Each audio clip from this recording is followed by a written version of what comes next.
The life divine Divya जीवन कठिन है पढ़ने के लिए, कॉम्प्रिहेंड करने के लिए, चलने के लिए। इसीलिए यह करनी चाहिए। आसान काम करना हमारी आर्य सभ्यता का कभी भी पर्याय नहीं था। ये जो easy living, comfort zones, 7 steps to success, spiritual ways to have success, ये जो बुक्स आई हैं मार्केट में ये नहीं हमारी सभ्यता है। हमारी सभ्यता तो कठिन कार्य करने में आनंद लेती है, और उसका कारण यह है काम जितना कठिन होगा आनंद भी उतना अधिक होगा। अगेन, जो हम लोग अभी फिल्म की बात कर रहे थे, अगर आप नैनीताल तक जाना है तो थोड़ा बहुत मज़ा आएगा, लेकिन जब आप माउंट एवरेस्ट के बेस कैंप पर जाओगे तो चैलेंज भी ज़्यादा है और कठिन और डिलाइट भी ज़्यादा है। तो यदि हमको पूरा का पूरा डिलाइट रिक्लेम करना है तो हमको कठिनाई से नहीं भागना है। तो कहने का अर्थ ये कि the life divine should be red because it is a difficult book, and frankly speaking it is not so difficult book. जैसा मैंने कहा कि श्री अरविंद बहुत विस्तार से स्टेप बाय स्टेप समझाते हैं। अब ये सब बताने के बाद Sachchidananda, super mind as the link principle, divine maya जो उस एक को अनेकत्व का रूप देती है, नाम और रूप में प्रकट करती है। डिवाइन माया के 2 रूप, 2 एस्पेक्ट्स, विद्या और अविद्या। विद्या जिसमें डिवाइन माया फुल्ली कॉन्शियस है वननेस के प्रति, और अविद्या जिसमें वो भूल जाती है उस वननेस को और प्रत्येक पृथक एलिमेंट को परफेक्ट करने में लग जाती है, उस पे कार्य करने में लग जाती है, गढ़ने में लग जाती है। तो अब इससे हमारी जो द सोल है जो इसमें उतरी है लेकिन आई वहाँ से है, इसके 2 स्टेटस हो गए। एक, जब उसने नहीं गिरी थी इस संसार में, क्यों आई, क्यों गिरी, वो सब बाद में बताएंगे। सच ये कि by the time we finish the life divine सारे प्रश्नों के उत्तर आ जाते हैं। तो we have to just wait why it entered into this adventure. पहले तो ये स्पष्ट हो जाए, किसी ने हमको धक्का नहीं दिया था, हम स्वयं आए थे। क्यों आए थे? हमको पता था कि जो बीज है हमारे अंदर वृक्ष पर लगा हुआ है, भगवान रूपी वृक्ष पे लगा हुआ है, उसको कुछ करना नहीं पड़ रहा है, पूरी भगवान की चेतना से पोषित हो रहा है, वृक्ष की चेतना से, और वो तो बस एक फ्रूट के रूप में वहाँ बहुत मज़े में है। लेकिन उस वृक्ष के अंदर पेड़ बनने की संभावना है, ये भी बीज को कहीं ना कहीं पता है।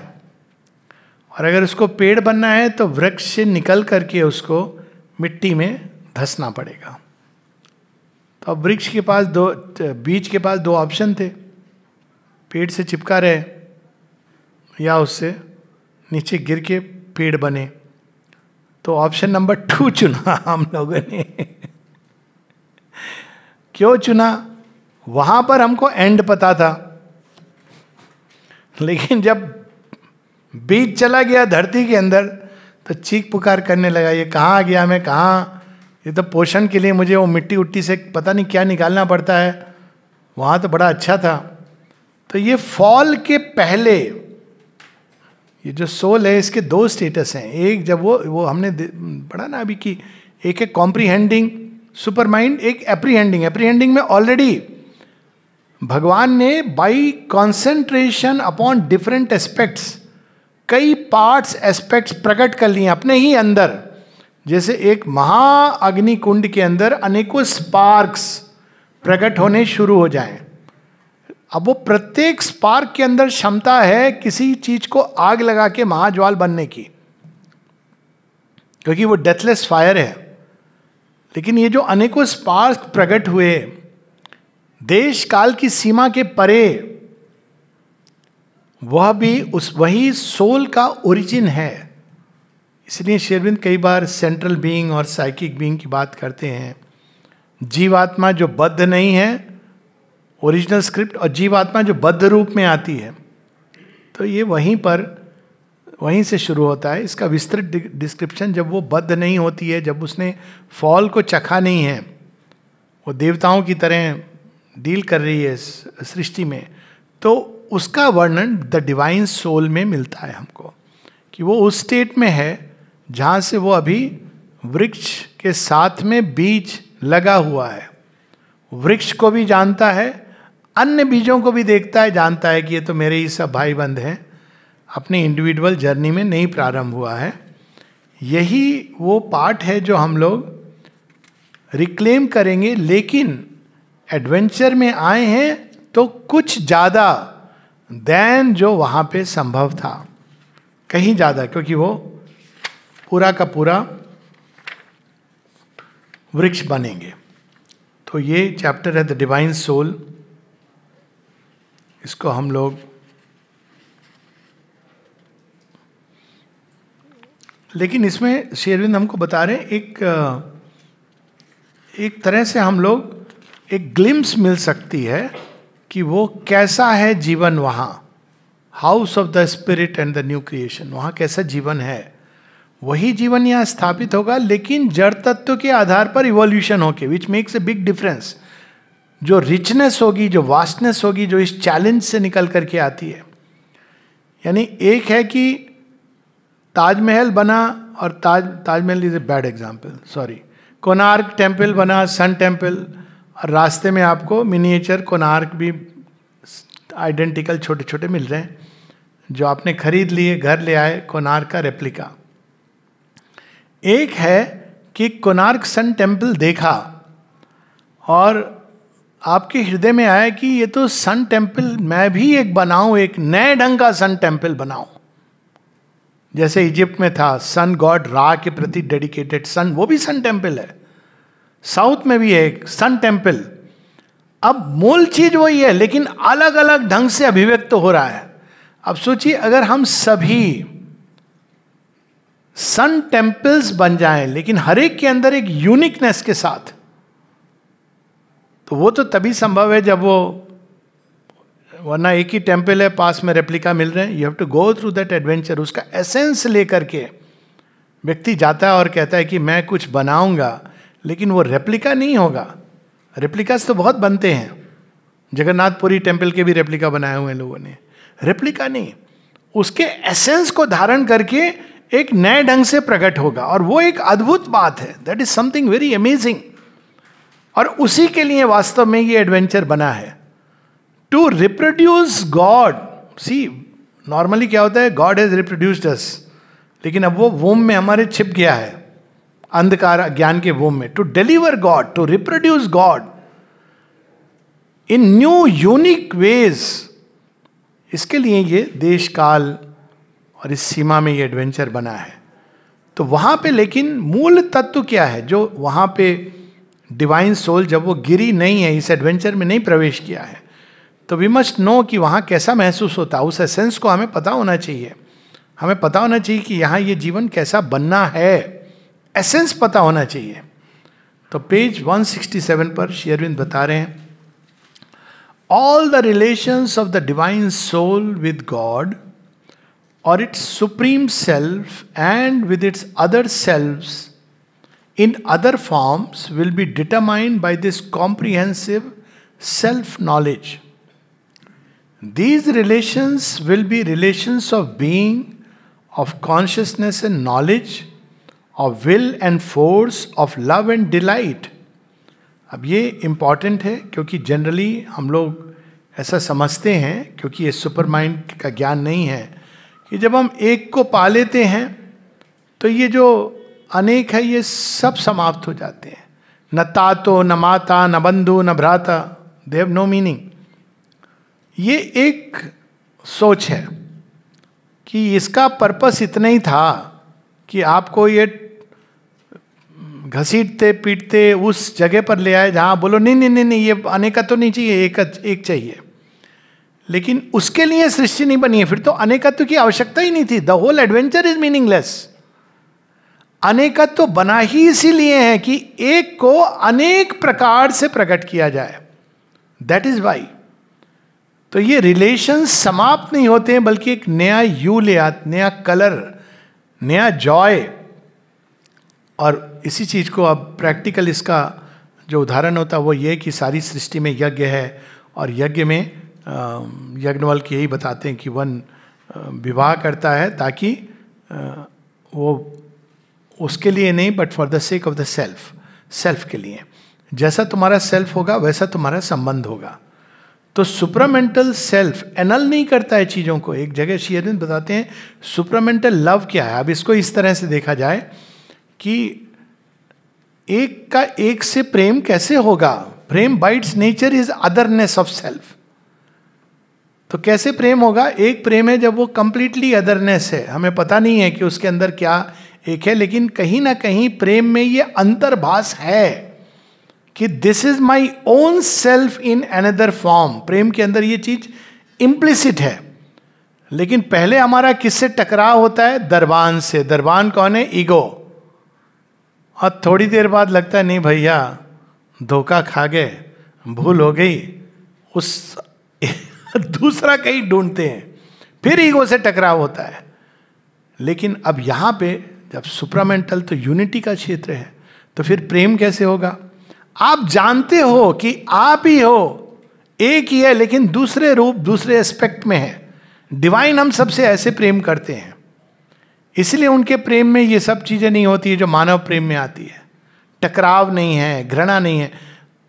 और इसको एक तरह से हम लोग ले लें, हम सब जानते हैं कहावत, ताली एक हाथ से नहीं बजती. तो ताली दो हाथ से बजती है, हाई फाई भी होता है. अब देखिए ये हाथ भी मेरा है, ये हाथ भी मेरा है. एक दूसरे को जब पीटते हैं तो ये नहीं कहते पीट रहे हैं, ये कहते हैं कि ताली बजा रहे हैं, एंजॉय कर रहे हैं. ये दोनों एक ही के हैं. ये हाथ जानता है, मैं जानता हूं कि ये हाथ भी मेरा, ये हाथ भी मेरा, ये दो अलग नहीं है. और ये हाथ जानता है वो कितने भी जोर से दूसरे हथेली पे वार करे, हमारे अंदर ये वार कर रहा है, ये भाव आ ही नहीं सकता है. ये कभी नहीं आएगा.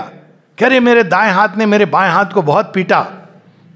जाके कहिए किसी को, सीधा आगरा के लिए खुल जाएगा दरवाजा,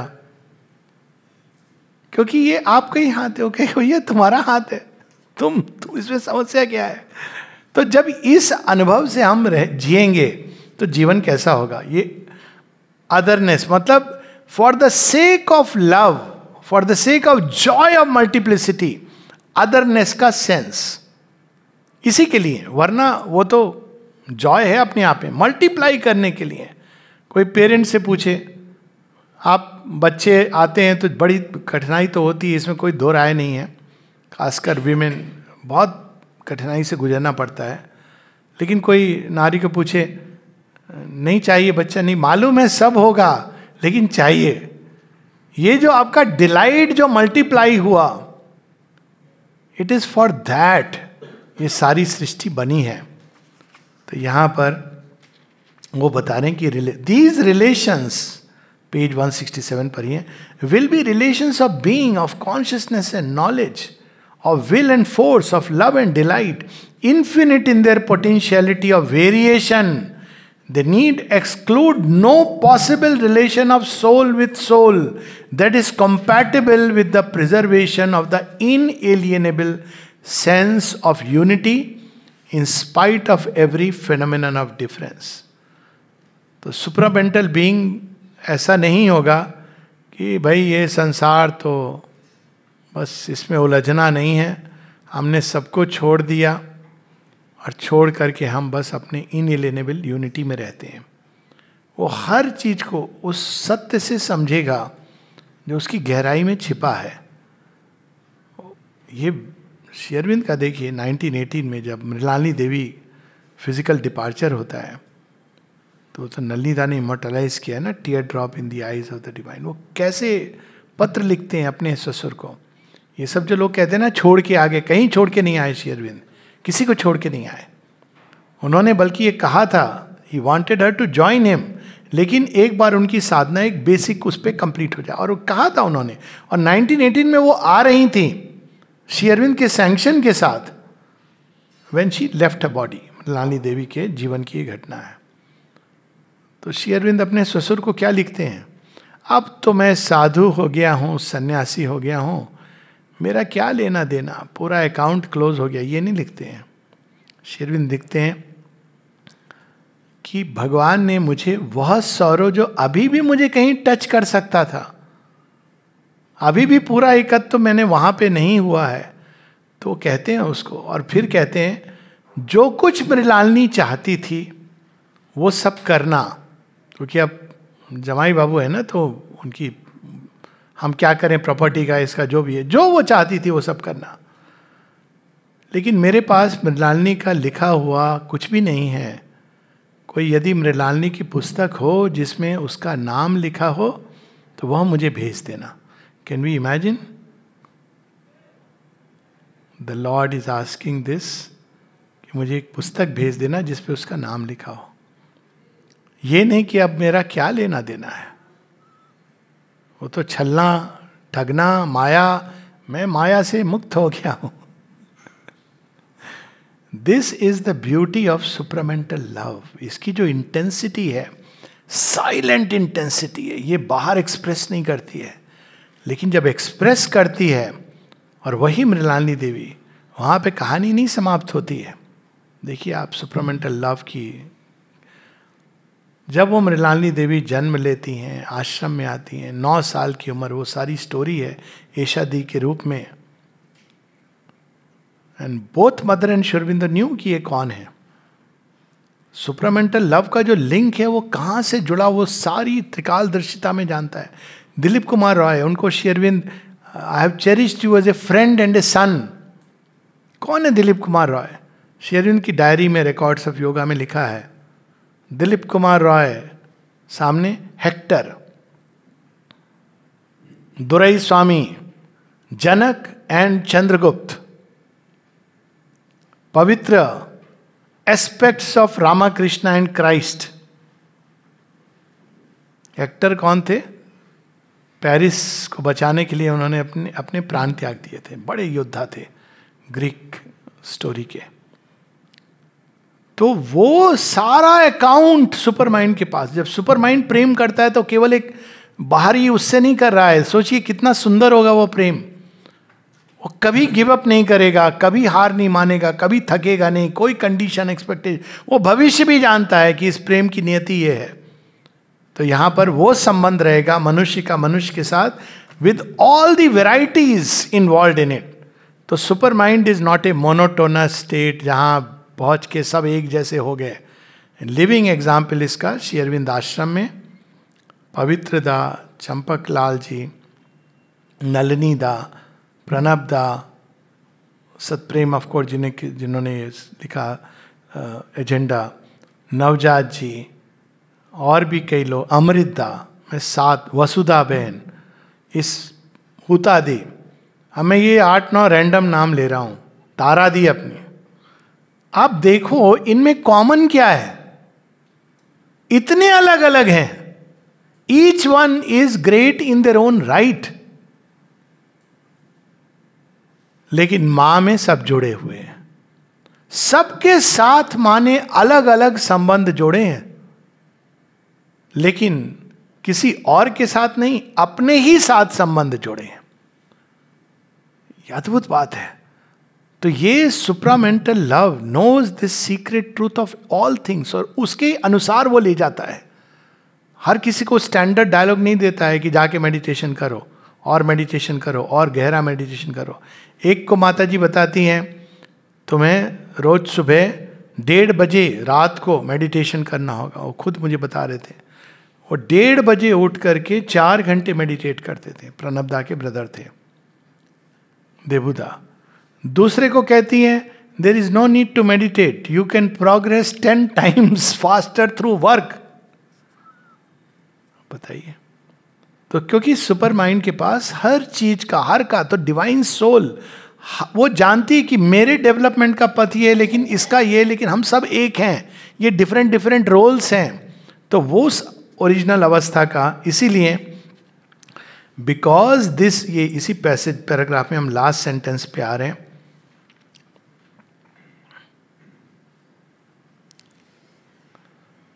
Because this unity is the basis of all its experience, it will be free from the discords of a divided consciousness, divided by ignorance and a separatist egoism. All these selves and their relations will play consciously into each other's hands.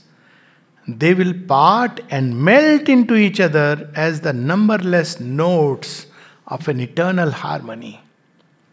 तो वो एक जैसे concert होती है जिसमें हर व्यक्ति अपना अपना म्यूजिकल इंस्ट्रूमेंट बजा रहा है, लेकिन वो एक जो डायरेक्टर है, जो क्या उसको कहते हैं, जो कंडक्टर, वो कंडक्ट्स द ओपेरा, वो केंद्र में रख के बजा रहा है, तो हारमोनी है.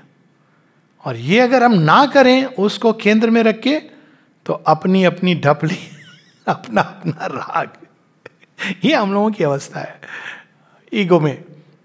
अपनी अपनी ढपली, अपना अपना राग, और वो और जोर से बजा रहा है, वो दूसरा भी जोर से बजा रहा है, और केओस हो रहा है. कंसर्ट और इसमें यही डिफरेंस है ना, कि वहां पर conductor is at the centre, each became the self and space of all.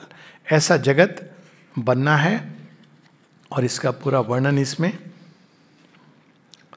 फिर पेज पलट के पेज 169 पर,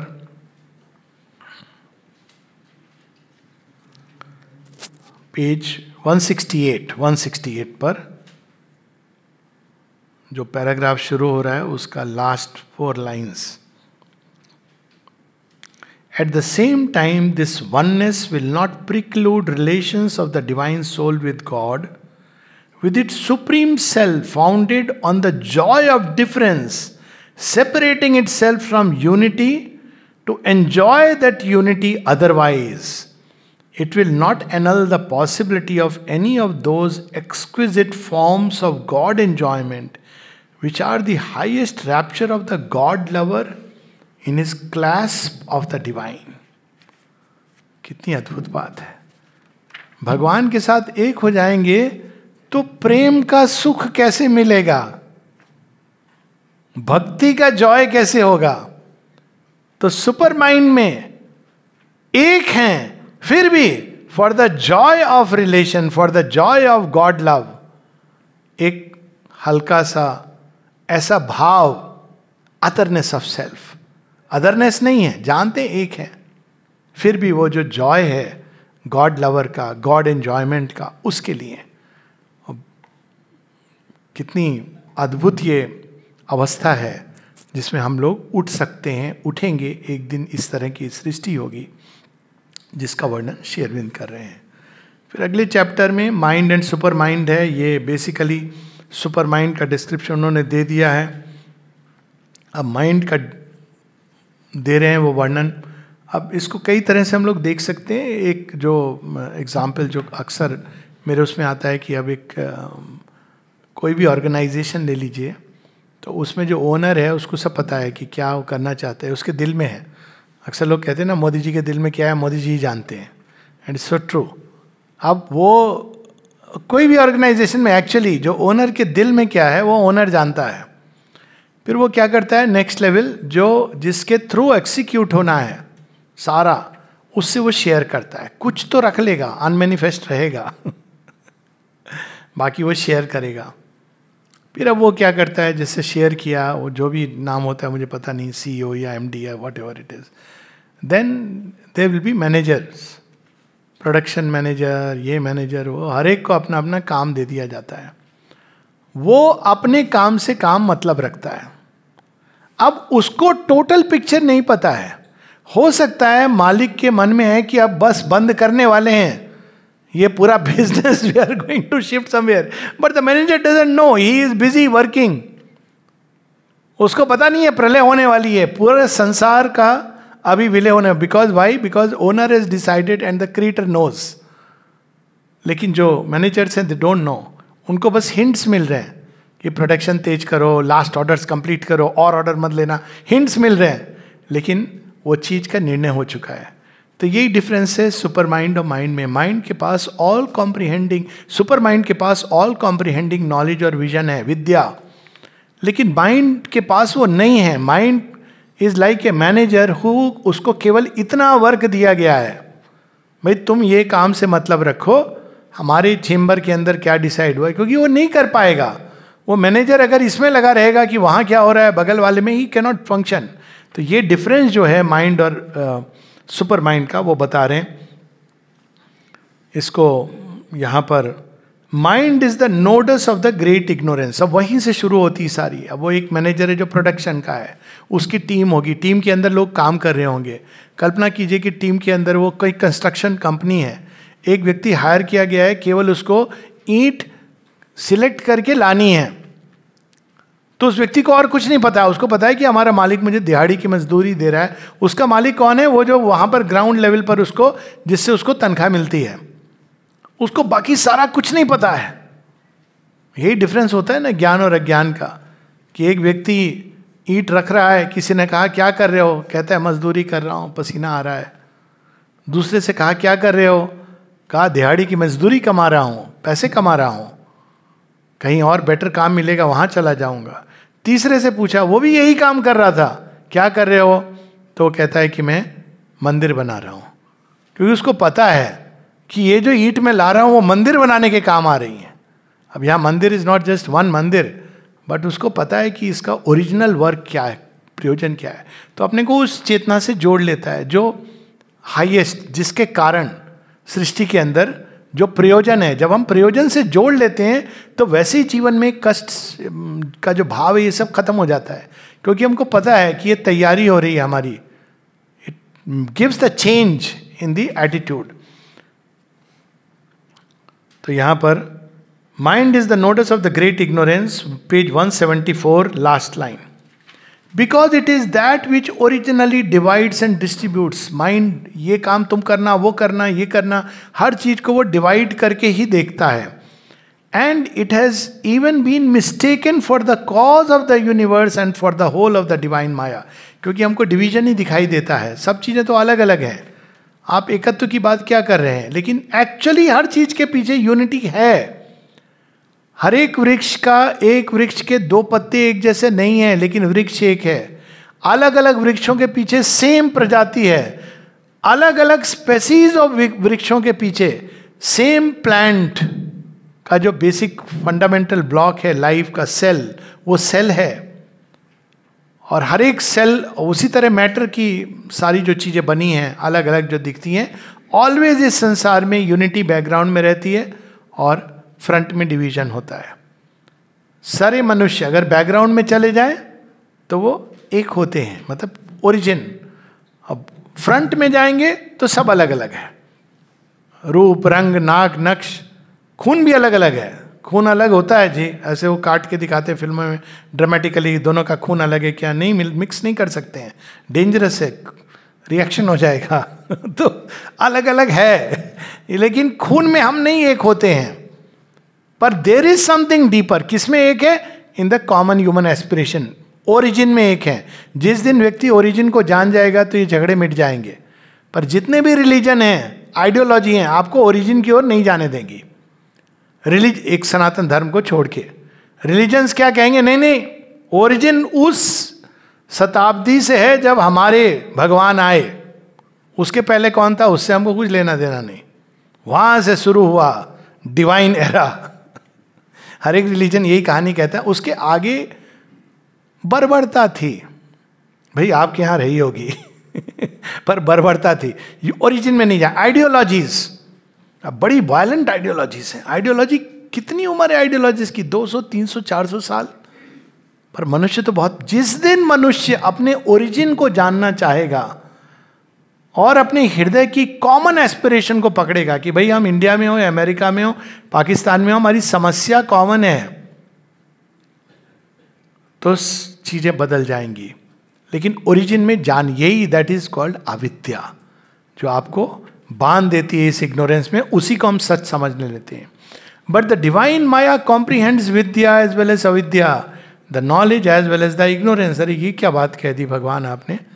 तो अब देखिए, because the divine maya knows both विद्यांच अविद्यांच यस्त द्वेदो भयम सा, so it uses even ignorance में भी वो नॉलेज ऑपरेट करती है. प्रमाण रिसेंटली 100 वर्ष पहले, 100 वर्ष नहीं सॉरी 1 साल पहले, 1 साल 2 साल पहले आप किसी को कहते हैं अखंड भारत. आप लोग ना बहुत कल्पना करते हैं. आप कहाँ से अखंड भारत का वो बोलते हैं, सब जगह बोलते हैं. अखंड भारत क्या होता है? कुछ नहीं होता है, ठीक है ना. लेकिन डिवाइन माया, अखंड भारत शब्द श्री अरविंद ने, वन एंड यूनाइटेड इंडिया, अब वो तो he has seen the truth. तो अब क्या हो रहा है? Ignorance is being used for the ends of A greater knowledge. दिख रहा है ना पाकिस्तान में क्या हो रहा है. अब ये वाली टॉक भी कोई सुनेगा, किसी ने सुना, कोई पाकिस्तानी, उसने मुझसे पूछा, नहीं नहीं कुछ नहीं होता है, मैंने सोल ऑफ पाकिस्तान की भी एक सोल है और कल्ट है. मैंने कहा लिव इन योर शिमरा, आप अपनी कौन सा अफीम लेके आप जी रहे हो, ठीक है लेते रहो, अच्छा ब्रांड है. But this is a fact. और वहां पे लोग हैं जो जानना चाह रहे हैं. मैं जानता हूं, मेरे एक फ्रेंड नाउ, तो शी इज नो मोर, पाकिस्तानी. ओ भैया भैया कहती थी कि मैं चाहती हूं कि यहाँ पे लोग मुस्लिम, कि यहाँ पे लोग जाने कि हमारी संस्कृति वैदिक है. वहां पे ऐसे ग्रुप बनाए हैं, शायद अभी भी होंगे, जो पढ़ना चाहते हैं, जानना चाहते हैं कि हमारी वैदिक संस्कृति है. लेकिन इस्लाम में आप अगर जाओगे तो फिर next level is cut your head. तो डरे हुए हैं, तो चुपचाप, इसका कोई एडवर्टाइजमेंट नहीं होता है. तो ये एक, आप ओरिजिन को जान जाओगे तो एक हो जाओगे. ओरिजिन तो 2 नहीं हो सकते हैं, बीच के लोग हो सकते हैं अनेक अनेक. Origin has to be 1. आप तो यहां पर डिवाइन माया कॉम्प्रीहेंड्स बोथ. वो इग्नोरेंस को भी यूज करती है for the ends of knowledge. दोनों, ये नहीं कि डिवाइन माया जो हायर माया लोअर को नहीं जानती है, हायर लोअर को जानती है, लोअर हायर को नहीं जानती है. इसलिए भगवान हमारे एरर्स को भी यूज करते हैं as steps on the way. इसी कारण से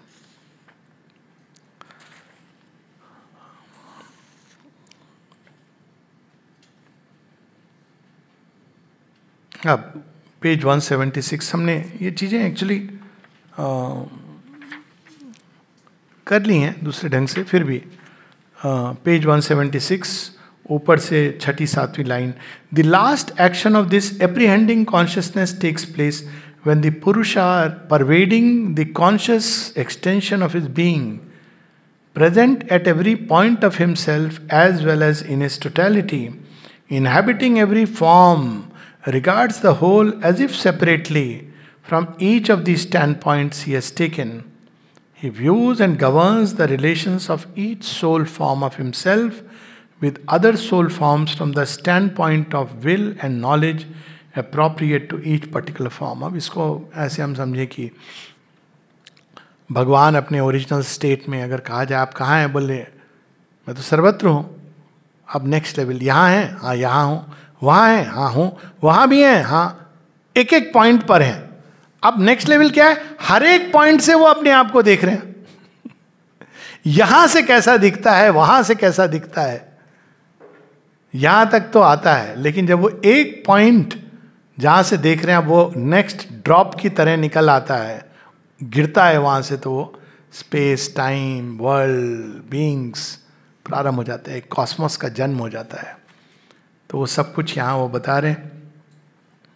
अब पेज 177, ये सब विस्तार से श्री अरविंद हम लोगों को बताएंगे.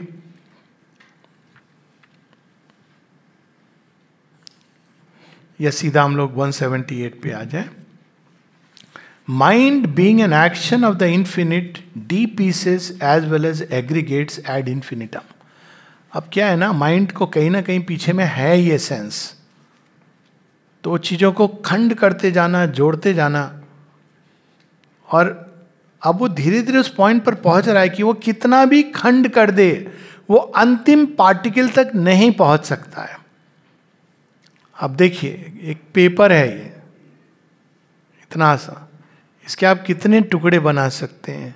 आप एकदम एटॉमिक लेवल पर भी चले जाएंगे, उसको भी स्प्लिट करते जाएंगे, उसके भी पार्टिकल स्प्लिट करते जाएंगे, इन्फिनिट, क्योंकि एक एक पार्टिकल के अंदर इन्फिनिट है.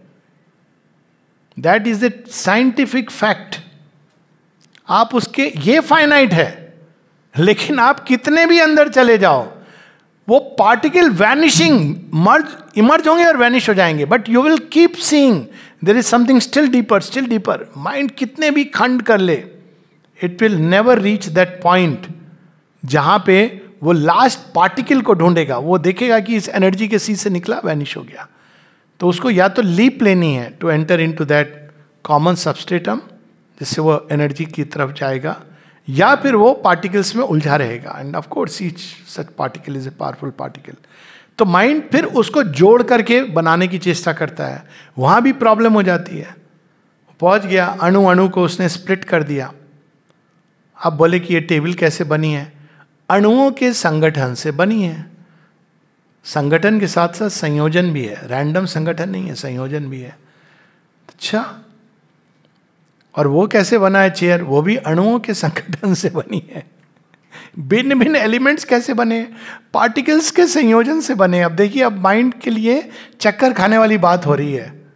प्रॉपर्टीज इनकी अलग हैं, हम इसको अलग अलग ढंग से परसीव करते हैं, एक्शन ऑफ सेंसेस. तो एक पॉइंट आता है जब माइंड कहता है भाई देखो, don't disturb me with these higher truths.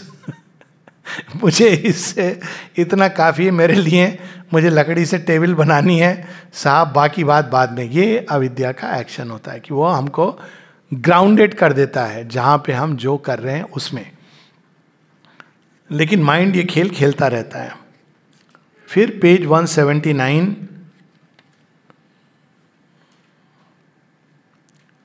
Last sentence है.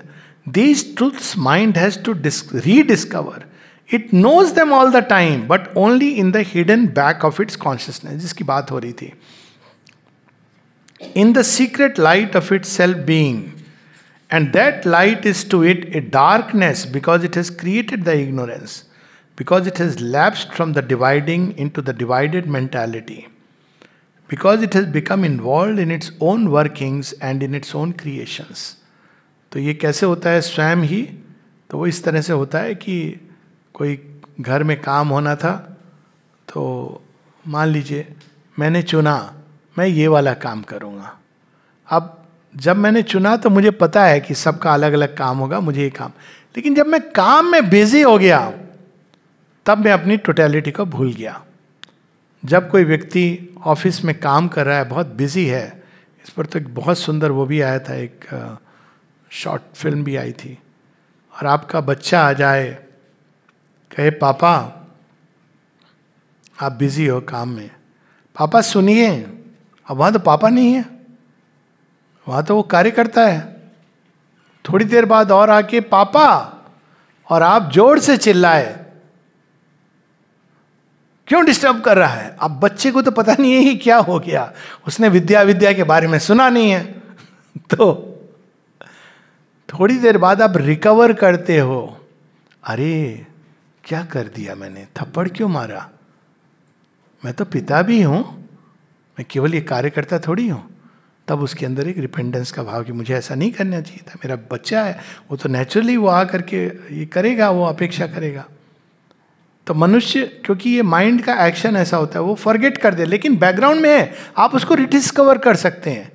लेकिन डिवाइन के लिए हम कितना भी बोलें पापा पापा, वो सारे काम के बीच में भी हाँ पुत्र कहो, हाँ पुत्री कहो, फिर भूल गया, कोई बात नहीं, फिर समझा रहा हूं. क्योंकि डिवाइन के लिए अदरनेस नहीं है कुछ. That is the big difference. यहां पे हम भूल जाते हैं एक लार्जर ट्रुथ को, हम उसको रीडिस्कवर कर सकते हैं. और जब रीडिस्कवर करते हैं तो जीवन बदल जाता है. In the secret light of its self-being.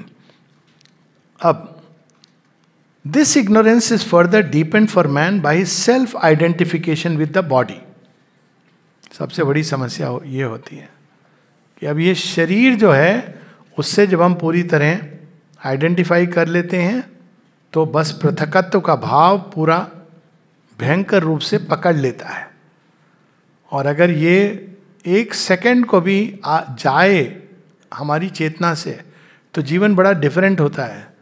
एक 7 साल का बच्चा मेरे ही था, पिताजी के साथ ट्रेन से उतरा, पता नहीं किस सुर में था, कब हाथ छूटा किसी और का, मैंने हाथ पकड़ लिया।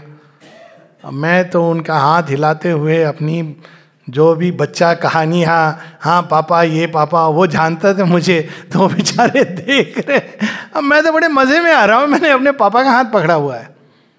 सडनली आई सॉ पिताजी स्टैंडिंग इन फ्रंट, तो मैंने कहा ये किसका हाथ पकड़ा है मैंने।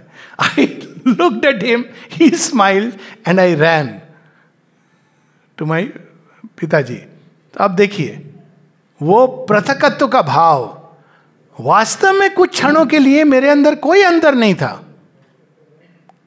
क्योंकि मैं पूरी तरह वो मेरे पापा हैं, वैसे ही ट्रस्ट, वैसा ही कहानी सुनाने का मजा, अंदाज। लेकिन जैसे मैंने शरीर को देखा तो ये तो मेरे पापा नहीं है, वो मेरे पापा, वो बेचारे इतने प्यार से मुझे लेके आ रहे थे। So this is the body के साथ जो हमारा आइडेंटिफिकेशन होता है, उसके कारण ये चीज बैठ जाती है।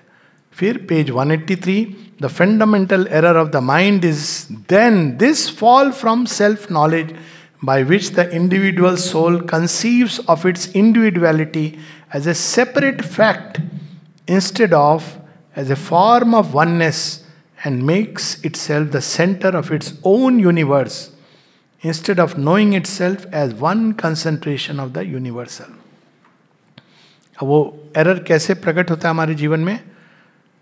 भगवान हमारे चारों तरफ घूमने चाहिए, ईगो ने खुद को अब सेंटर बना लिया।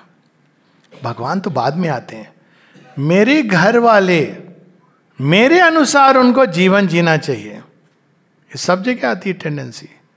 इवन शेरविंद के सेंटर्स में ये टेंडेंसी आ सके। According to me, separate existence का जो इतना स्ट्रॉन्ग इम्प्रिंट होता है, मेरे हिसाब से सब चलने चाहिए। और वही अंत में भगवान मेरे जैसा अगर नहीं करता, जो मैं चाहता हूं वो नहीं करता, तो कहाँ का भगवान है? अरे भाई, आप सेंटर नहीं हो इस यूनिवर्सैलिटी के।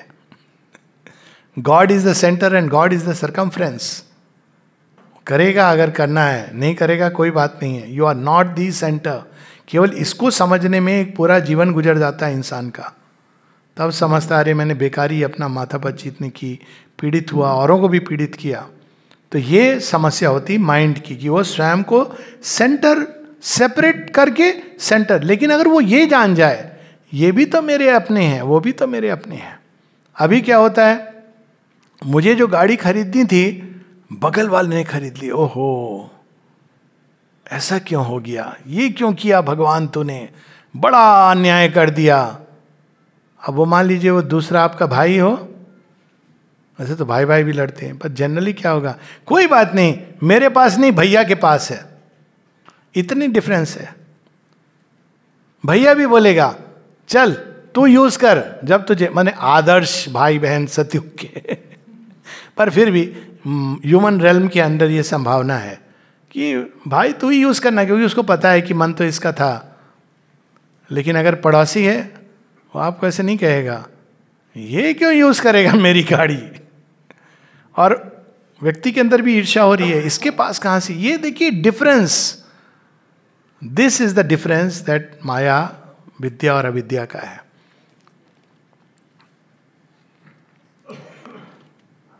और इसमें भी इसका मतलब ये नहीं सब कुछ सबको दे देना, no.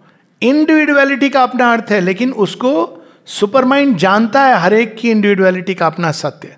It is not a blank oneness, सब समान है, सब एक है। इसका ये तो बीच का लिंक जरूरी है। सुपर माइंड के आधार पर ही डिवाइन लाइफ पॉसिबल है। इसमें page 183, self ignorance is therefore the root of all the perversity of our existence and that perversity stands forfeited in the self limitation, the egoism which is the form taken by that self ignorance. ये सारी समस्या वहाँ से शुरू होती है। जिस दिन हम जान जाएं कि आप, मैं, ये सब भगवान की संतान हैं और हम सब एक ही काम करने के लिए अलग अलग तरह से करने के लिए आए हैं तो बड़ा सामंजस्य होगा, लेकिन नहीं तो डिसहार्मनी, डिस्कॉर्ड ईगो के कारण उत्पन्न होती है। अब वो भी क्यों आई है, ये सब आएगा, all that will come. Picture अभी बाकी है। अभी केवल श्री अरविंद इनिशियल नोट्स समझा रहे हैं। तो अब इसके बाद अब माइंड, सुपर माइंड से ही माइंड आया। सुपर माइंड ने ही स्वयं को वेल किया तो माइंड आ गया।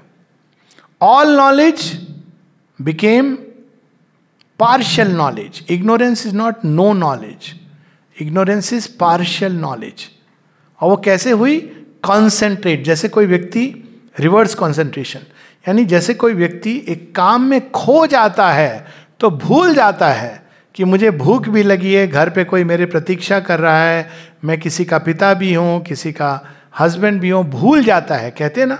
और जब वो कोई कहते हैं आपने इतनी देर कर दी, मैं भूल गया, तो वो जो विस्मृति आ जाती है जिसके कारण all knowledge becomes a very partial knowledge of the moment bye A selective concentration, that is ignorance. Recover कर सकता है किसी भी समय, परमानेंट नहीं है, कोई दीवार नहीं आ गई है, लेकिन दैट इज इग्नोरेंस। उसी इग्नोरेंस के कारण माइंड, और वो जरूरी है, वो बाद में आएगा। फिर लाइफ कहाँ से आई? माइंड तो आ गया वहाँ से। अब लाइफ के अंदर क्या डिमांड है, ये नेक्स्ट चैप्टर है। लाइफ को इससे कोई ज्ञान, एकत्व, इससे कोई लेना देना नहीं है। Life wants power, enjoyment, life का ये नेचर है। लेकिन इग्नोरेंस में वो कैसे प्रयास करती है? Desire and ambition. लाइफ भी जानती है कहीं ना कहीं, जैसे माइंड जानता है कि ऑल नॉलेज कहीं पर है, लाइफ भी पीछे कहीं ना कहीं जानती है कि ये सब कुछ, all this is for the Joy, all this I can achieve, all this is already achieved. जीवन भी जानता है, लेकिन यहां पे वो फ्रंट में भूल गया है। तो कैसे करता है? वो डिजायर के माध्यम से और एम्बिशन के माध्यम से। इग्नोरेंस में है, मैं ये ले लूं तो मैं रिक्लेम करूंगा, वो भी ले लूं, ये ले लूं, करते करते पूरा संसार उसने ले लिया। अब इसके बाद वो कहता है अब क्या लूं? त्रिलोक का अधिपति बन जाऊं। हमारे उसमें मैं केवल फिजिकल वर्ल्ड नहीं, वाइटल वर्ल्ड, मेंटल वर्ल्ड का भी मैं एंजॉय करूं। Power and Joy is the need of life. गलत नहीं है, जैसे माइंड की सीकिंग फॉर नॉलेज गलत नहीं है, लाइफ की ये सीकिंग है, लेकिन इग्नोरेंस में ये सदैव आधी अधूरी रहेगी। वननेस में ईशावास्यम इदम सर्वम यत् किंच जगत्याम जगत तेन त्यक्तेन भुंजिता माग्रद कस्य सिद्धनम। मैं ये ले लूं तो खुश हो जाऊंगा, नहीं, ये सब तो उसी का है, मैं भी उसी का हूं। जो मुझे चाहिए आ जाएगा।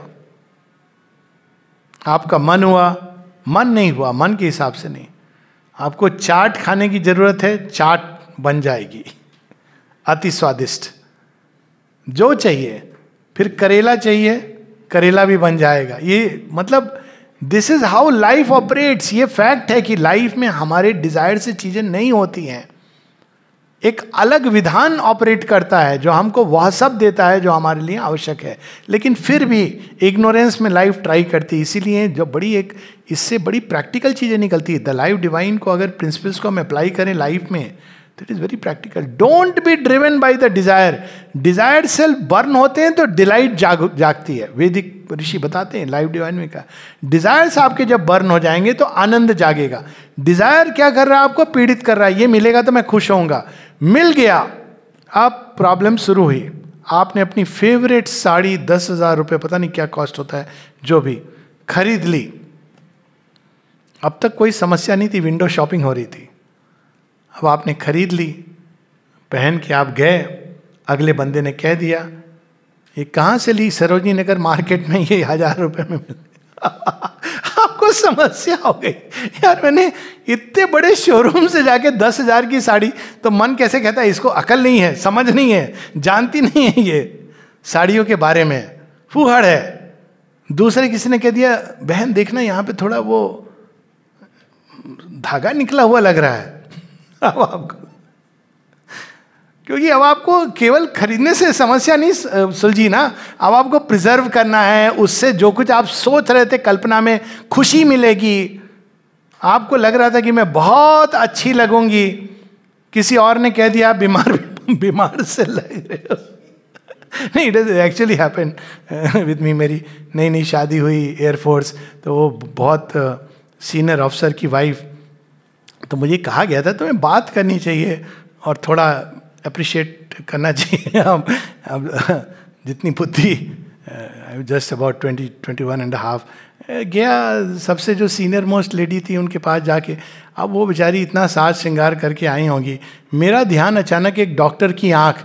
मैंने कहा मैडम आपकी तबीयत ठीक है? वो परेशान हो गई, बोली क्या? मैंने कहा आपकी आंखें सूजी लग रही है। मेरी वाइफ मुझे साइड में ले जाके कहती मैस्करा लगाया उसने। मैंने कहा मैं, क्या होता है? मैंने कभी जिंदगी में सुना नहीं था, ये क्या होता है? तो वो जितना कह रही है मैं और जोर से, होता क्या है ये? तुम्हें मैस्करा नहीं मालूम है? नहीं मालूम है, सच में नहीं मालूम। अब इस बीच वो भी बेचारी, अब वो पता नहीं, मुझे वो लग रही थी आंखें सूजी सूजी, तो मैंने उनको जाके एडवाइस भी फ्री की दे दी, आप अपना यूरिन टेस्ट करवा लेना कल आकर के। तो आप देखिए, अब वो बेचारी ने तो इतना सच संवर के आई होंगी निश्चित रूप से, लेकिन जॉय स्पॉइल स्पोर्ट, ये होता है डिजायर के साथ। और अगर ये डिजायर ना हो तो आप आनंदित हो, आपकी नेचुरल स्टेट होनी चाहिए। आपके और आपके जॉय के बीच एक ही दीवार खड़ी है, डिजायर की। लाइफ ये नहीं समझ पाती है। वो instead of taking the reverse movement by renunciation, तेन तक्तेन भुंजिता माग हृदय का सिद्धानम, it must take the delight of the all. वो सीमित जॉय की तरफ चली जाती है इग्नोरेंस के कारण, और इसलिए life is what it is. पहली चीज तो वो हमको बता रहे हैं श्री अरविंद, कि वो माइंड की इग्नोरेंस लाइफ पर अपनी छाप छोड़ती है। दूसरा, हम लोग कहते हैं लाइफ, तो हम क्या समझते हैं? अरे वो मर गया, प्राण उसका चला गया, या कुछ ऐसे कैसे बोलते हैं। क्यों? क्योंकि सांस रुक गई, हृदय की धड़कन बंद हो गई। श्वास का रुकना और हृदय की धड़कन बंद, उसका मतलब ये नहीं कि समाप्त हो गया। ये कुछ इस तरह की बात है कि आप टीवी पर अपना फेवरेट चहेता शो देख रहे थे, अब कुछ गड़बड़ हो गई, टीवी ब्लैंक हो गया, तो आप ये क्या कहेंगे? शो चलना बंद हो गया। दूसरा व्यक्ति कहेगा सर शो चल रहा है, आपके वाले टीवी पर नहीं आ रहा है, समस्या आपकी है। शो तो चल रहा है, the play is going on in many world's. Internet के माध्यम से कौन कौन सी सूक्ष्म लेवल पर वो सास बहू का सीरियल चल रहा है, कहीं शूट हो रहा है, कहीं लाइफ पूरे ब्रह्मांड में है। The universe is teeming with life. तो जब वो नेक्स्ट उसमें बताएंगे कि वास्तव में मृत्यु कुछ नहीं होती है, मृत्यु का भय भी एक अज्ञान है। शरीर में से जीवन अगर निकल गया, क्यों? क्योंकि शरीर के जो इंस्ट्रूमेंट थे, तो इसको ऐसे देखें कि कंप्यूटर कोई व्यक्ति चला रहा था, तो कंप्यूटर वो एक आर्टिकल लिखना चाह रहा था, अब पेन, सिंपल पेन से लिख रहा था, पेन टूट गया, तो क्या लेखक भी खत्म हो गया? क्या आर्टिकल भी खत्म हो गया? नहीं, उसको नई पुस्तक चाहिए, नया कलम चाहिए। गाड़ी टूट गई तो क्या यात्री भी समाप्त हो गया? अरे गाड़ी का ब्रेकडाउन हुआ भैया, तुम ठीक ठाक हो, दूसरी गाड़ी ले लो, चलो। So this is how. लेकिन लाइफ, हम प्रोसेसेस ऑफ लाइफ से जब लाइफ को समझते हैं, शरीर की जो प्रोसेसेस हैं वो जीवन, वो केवल प्रोसेसेस हैं, इंस्ट्रूमेंट्स हैं। कोई जरूरी नहीं कि यही इंस्ट्रूमेंट जरूरी हो। ऐसे जीव हैं जिनके अंदर ना लंग्स हैं ना हार्ट है, लेकिन जीवित हैं। और वैसे ही आने वाले समय में जब एक न्यू बॉडी होगा तो कोई जरूरी नहीं कि वो ये सेम प्रोसेस यूज करे। हम जल में जीवित नहीं रह सकते, लेकिन जीव हैं जो जल में जीवित हैं। So life is not the processes of life. वही जो माइंड बार बार यही मिस्टेक करता है, प्रोसेसेस को सत्य समझता है। Processes are not the truth of things. जीवन एक्सप्रेस कर रहा है इस इंस्ट्रूमेंट के द्वारा, इसके बिना भी वो कंटिन्यू कर सकता। और योगी मिस्टिक्स एक्सपीरियंस करते हैं, स्वयं श्री अरविंद का ये अनुभव है। और इसमें हम लोग एक दो सुंदर पावरफुल, तो जीवन क्या है, page 188 second paragraph. When we study this life as it manifests itself upon earth with matter as its basis, we observe that essentially it is a form of the one cosmic energy, a dynamic movement or current of a positive and negative, a constant act or play of the force which builds up forms, energizes them by a continual stream of stimulation, and maintains them by an unceasing process of disintegration and renewal of their substance। तो इसको next chapter में हम लोग थोड़ा विस्तार में देख लेंगे। बड़ी पावरफुल लाइन है 189 पेज पर, तीसरी line, all renews itself nothing perishes. एक जीवन में 7 बार सेल्स बदल जाती हैं, लेकिन हम जीवित हैं, क्यों? रिन्यू कर रही हैं। मृत्यु के बाद भी वही प्रोसेस है, दूसरे वर्ल्ड्स में अनुभव करता हुआ जीवन के सोर्स में चला जाता है, फिर आता है नए देह में, प्राण संचार करता है। There is nothing called death. Doctor की दुकान बंद हो जाएगी, but it is the truth, there is nothing called death. एक ऐसा इल्यूजन है जिसने मनुष्य को बुरी तरह जकड़ा हुआ है, जिसके लिए वो पता नहीं क्या क्या करता है। खैर, करते रहें, उनकी समस्या है। Death is only a change of the mode of working of life. That's all. Energy इसमें से निकल के वही एनर्जी जा रही है देही के साथ में into its, यही चीज श्री अरविंद बता रहे हैं पेज 190 पर। Ordinarily when we speak of life we have meant animal life, that which moves, breathes, eats, feels, desires. And if we speak of the life of the plants, it has been almost as a metaphor rather than a reality. तो हमने एक तरह से जीवन को define किया है और इसी कारण हम उसको वैसे ही समझते हैं।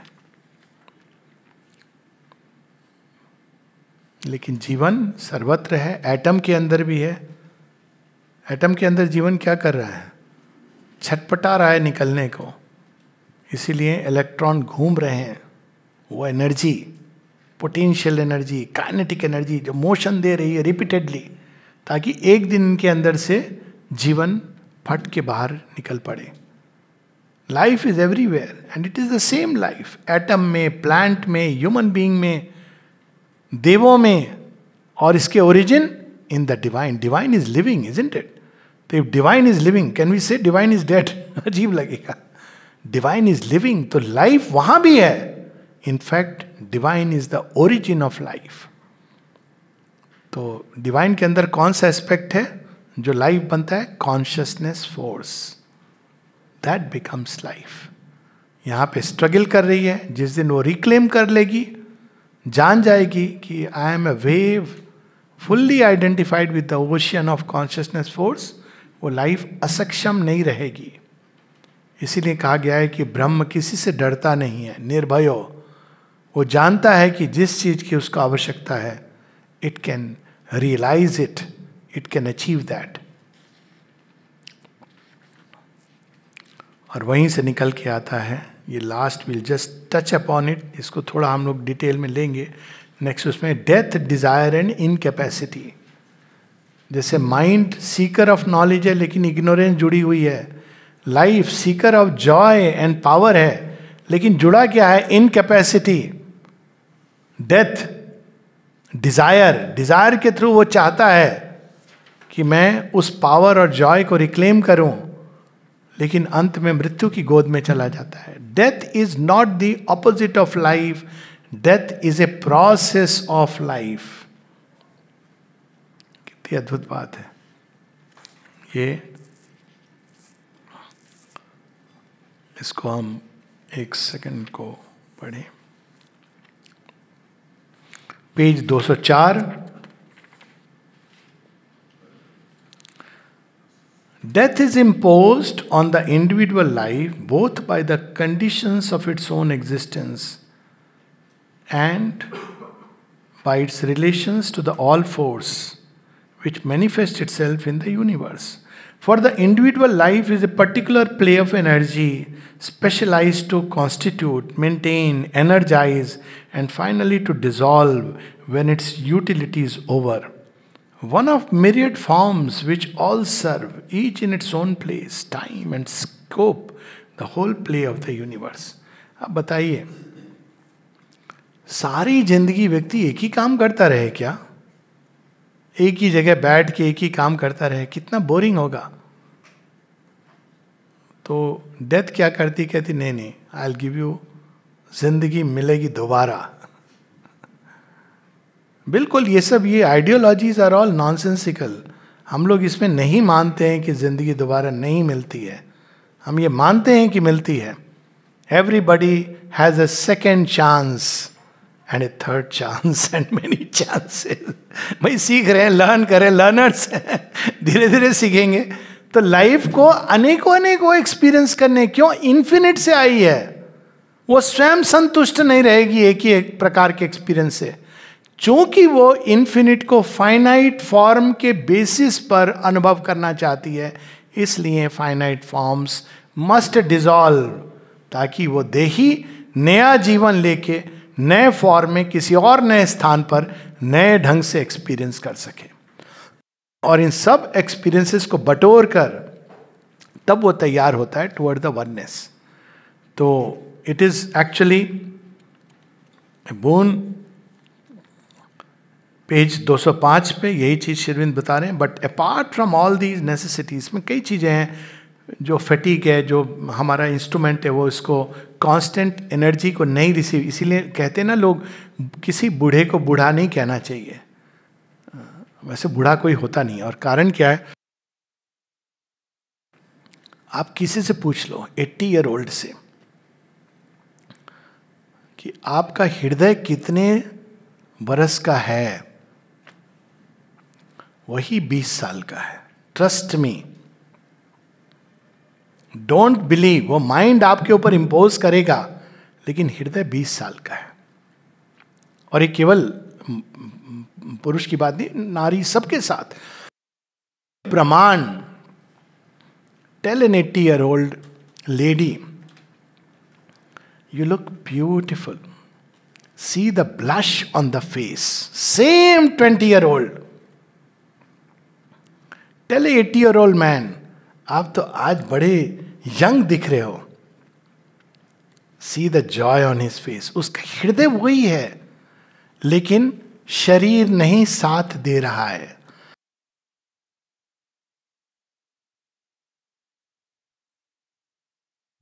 आई थिंक ज्यादातर लोग यहां पे 60 के ऊपर हैं. Please you can say a thank you.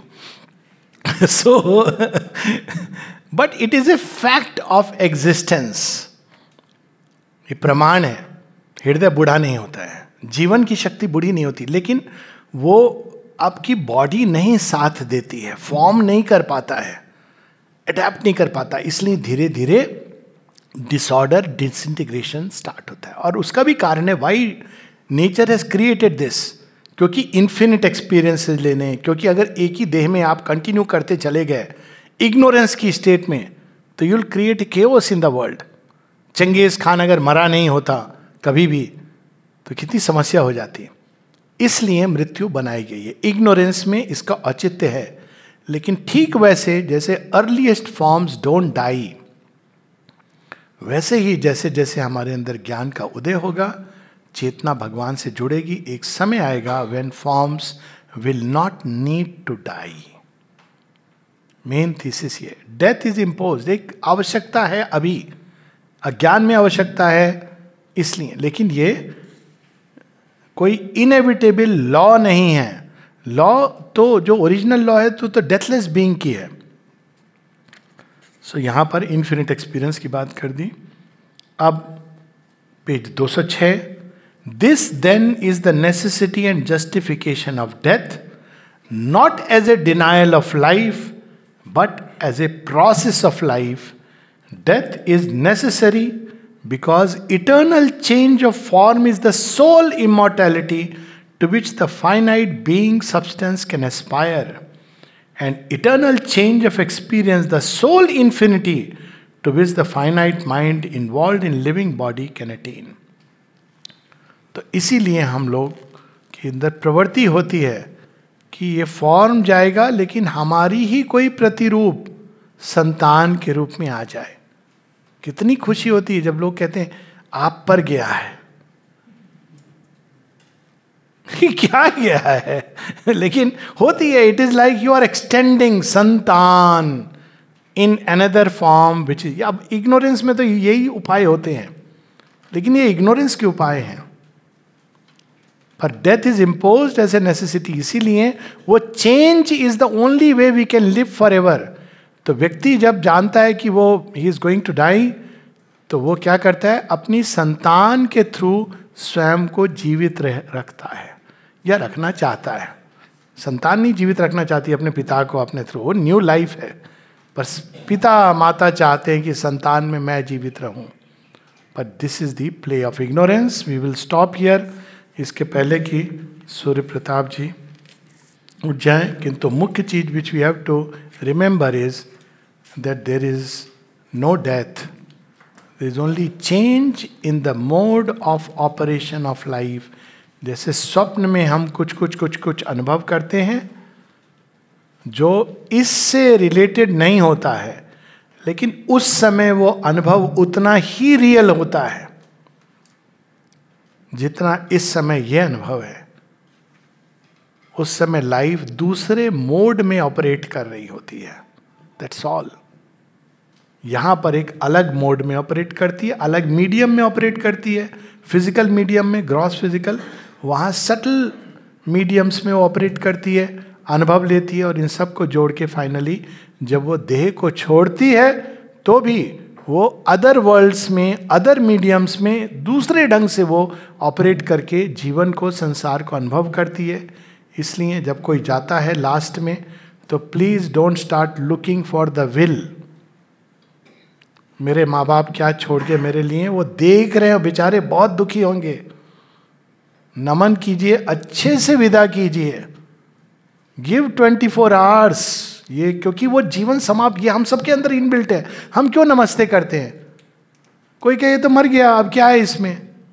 हमको पता है कहीं ना कहीं कि मरा डजंट मीन मरा. शरीर से वो निकल रहा है, डिटैच हो रहा है. प्रणाम कीजिए अच्छे से उसको. 24 hours nice good send off अच्छे से भेजेंगे तो कोई बाद में वो श्राद्ध वगैरह गिल्ट सेटिस्फैक्शन के लिए कि जीवित तो मैंने देखा नहीं, कुछ कर दूं, जरूरत नहीं पड़ेगी. It be a nice send off. और अच्छे से कि मम्मी पापा आप जाओ, हम खुश हैं यहाँ पे, अच्छे से हम देखभाल करेंगे, हम अच्छे से रहेंगे, आप हमारी चिंता मत करो. Send them nicely because they are still living. The dead is not dead and the living is not necessarily living. माँ कहती there are many who are living but as good as dead, अचेतन. And there are many who are dead but are living very conscious. इसके बहुत experiences है मेरे पास, but I am not speaking them. नमस्ते.